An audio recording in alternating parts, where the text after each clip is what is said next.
If you want to raise your blood pressure, this is how to do it.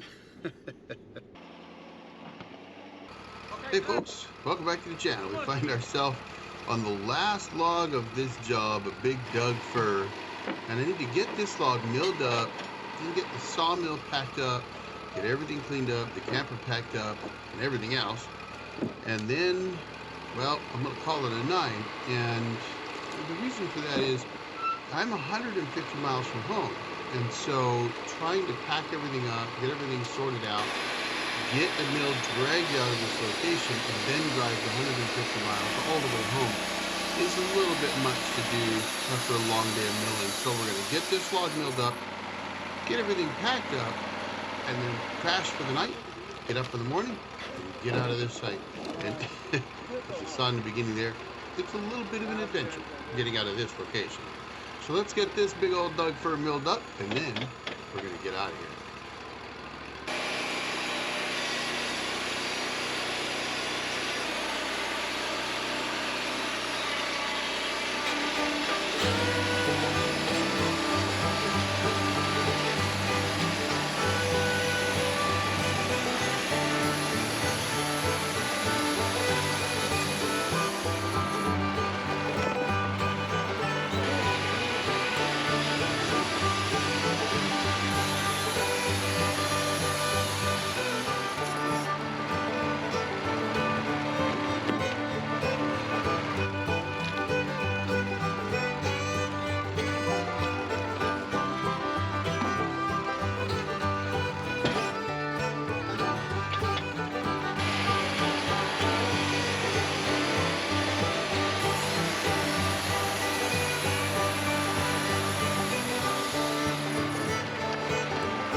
All right, sometimes discretion is the better part of valor, folks. And here, the cut just wasn't smooth enough, and I decided it would be better to swap that band out before splitting this log into two separate cants. So we went ahead and got that done and got the log split. Now I'm going to kick off one of those two cants just to get it out of my way.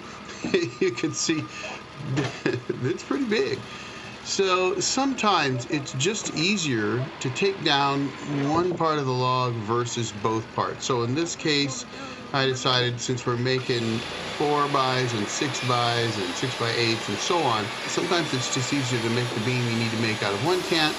And then once you get down to the beam sizes that you need, you get them off the deck, flip the other cant back up on the deck, and then make those. So we get that done, get the beams made out of this here, and we'll get those off the deck and then get the other one back up on the deck. Now you'll notice it's laying on the ground. That's not ideal. And you know, that's okay. We're gonna get it done. But first, we're gonna get these flitches off the deck. We'll get those out of the way. And then all we gotta do is flip that beam back up on the forks and then pull it back up on the mill. And it's really pretty easy to do. Sometimes it's just easier to do it that way.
I will say this, edging after every log, or during the process of milling every log up, rather than waiting to edge at the end of the day, which is something I used to do, it's just so much nicer to edge at the end of a log, or when you've got a cant that you can edge them out. I mean, this log's not done, but I just have that one cant to do, and edging now just gets them all out of the way. I don't have to do it at the end of the day.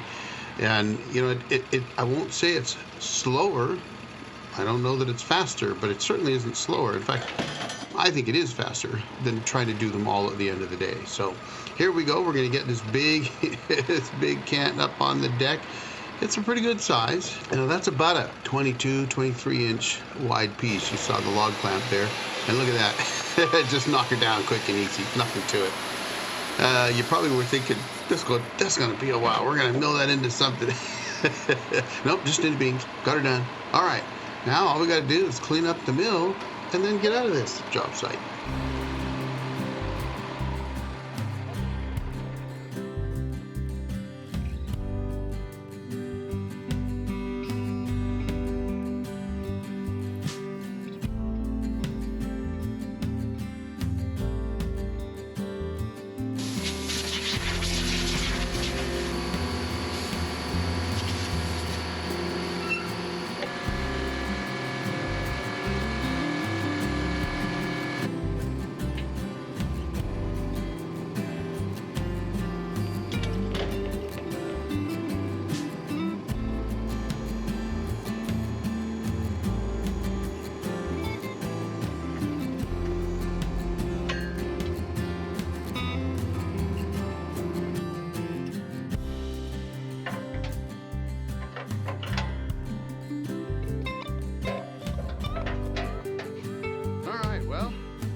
Hours of milling, 2,375 board feet.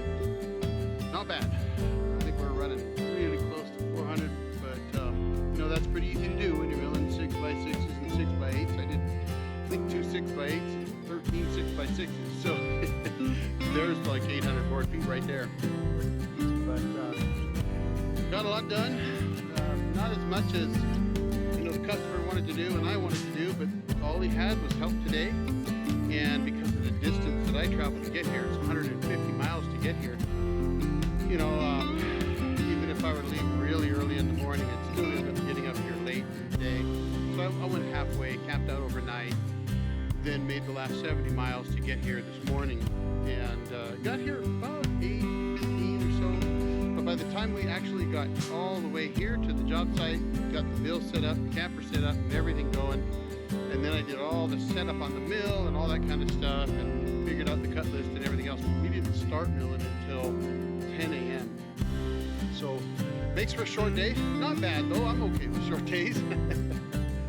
But he's still got 13 logs over there, and I did tell him that I thought it was about a 12-hour job. And I'm looking at that going, yeah, those 13, 6 to 8 hours. But if it's mostly beans, probably 6 hours, no problem. So pretty close to the 12 hours that I told him. He just didn't have the help to do it, and that's okay. Brett's a great guy. I've worked for him lots of times. You've probably seen this job site several times. So, but I got a beautiful view out over the valley over there. Here, let me show you. I don't know if you can see that.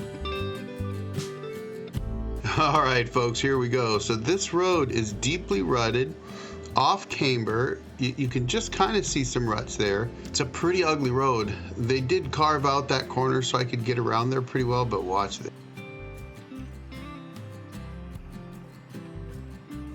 Leaning a bit to the right, you can see the lift on that fender well there. I'm leaning over now. Look at this. Oh, come on. Look at that lean. Oh, look at that right there.